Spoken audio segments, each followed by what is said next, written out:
भारतीय नौसेना पोत आईएनएस तुशील की कमीशनिंग के लिए आज भारतीय नौसेना को बहुत बहुत शुभकामनाएं और मुबारकबाद। रशिया के कलिनिंग्राद शिपयार्ड में आज इसका रक्षा मंत्री के साथ भारतीय नौसेना के प्रमुख की उपस्थिति में इसका कमीशन किया गया।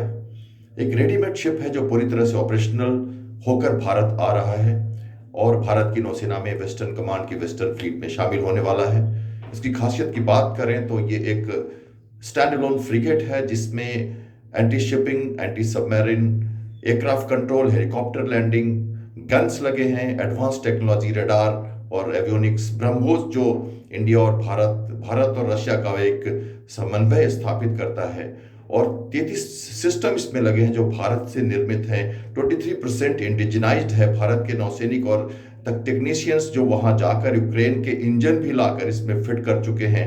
और एक तरह से मैं 2-3 चीजें मानता हूं कि ये भारत और रशिया की डिफेंस कॉम्परेशन का एक अच्छा नमूना भी कह सकते हैं इसको हम। और दूसरी बात करें तो रीजनल स्टेबिलिटी में और भारत की जो एडवर्सरीज हैं उनका जो दुस्साहस हम कभी कभी देखते हैं हमारे हिंद महासागर के क्षेत्र में, तो उनके लिए भी एक बड़ी चुनौती और बड़ा मैसेज है। और मैं ये भी मानता हूं कि इसके बाद आईएनएस तमाल जो भारत में आएगा वो लास्ट शिप होगा। और ये कमाल की बात है कि इसके बाद हम दूसरे शिपयार्ड से, फॉरेन शिपयार्ड से कोई भी युद्धपोत नहीं खरीदेंगे और सारे जो 61 से 62 शिप्स जो है वो भारत के शिपयार्ड में निर्मित हो रहे हैं और वही अब आगे शामिल होंगे। और एक और बात बता दूं कि ये हमारे तलवार क्लास का फॉलोअप शिप है तुशील और तमाल, और इसके साथ 6 ऐसे शिप ऑलरेडी भारत में हमारे नौसेना में शामिल हैं। 2 और आ रहे हैं और 2 गोया शिपयार्ड में बनेंगे।